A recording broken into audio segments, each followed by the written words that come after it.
morning, Mr. Toastmaster, fellow Toastmasters, and an honored guest. This story begins on board the USS Bonhomme Richard. We were 16 months into a 2-year-long deployment, and for those of you who are unfamiliar with a naval deployment, just imagine your work building floating in the middle of the ocean for 472 consecutive days with no days off. As you can assume, morale was pretty low. On the morning of June 23rd, 2013, my shipmates and I were awakened by the sound of our commanding officer as he put out, "Shipmates, we're pulling into Cambodia in the next few hours for some well-deserved liberty." Quickly, I got up and got dressed and went down to our Morale, Welfare, and Recreation office to see if they had any trips available.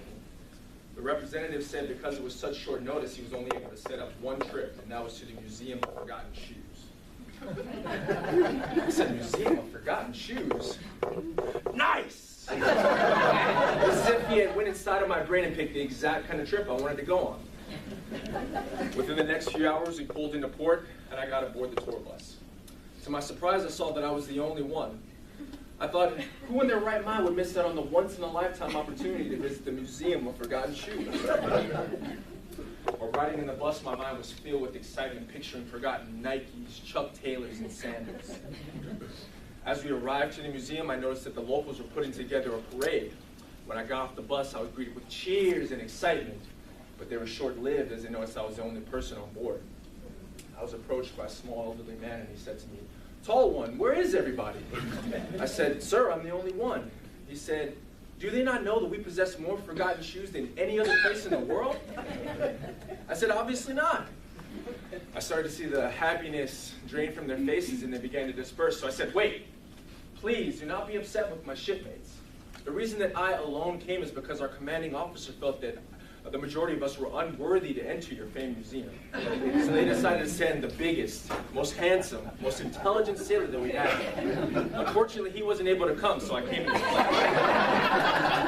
you. Please do not be upset with my shipmates and allow me to enter your museum."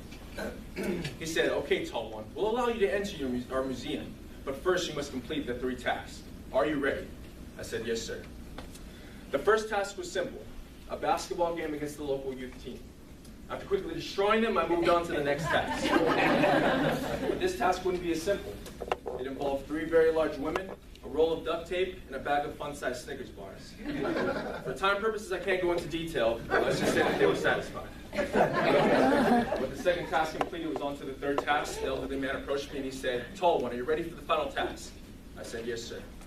He said, "You must climb to the very top of Mount Macarena. And yes, as the title suggests, it is named after the famed 1994 Latin hit. And to reach the very top of Mount Macarena, you must do the Macarena the entire time." So I Macarena through snakes, through spiders, through flesh-eating ghosts, and my sanity and my patience were pushed to the brink. I thought many times of turning back and giving up, but I was warned that once you begin the 3 tasks, there was no turning back. Finally, I reached the top, and there stood the elderly man in front of what seemed to be a secret passage.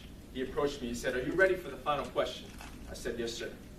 He said, "What was the meaning behind the show Lost?" I've been asking myself the same question for years. After a few minutes, he grew impatient. He said, "Tall one, the answer." I said, "Sir, I don't know."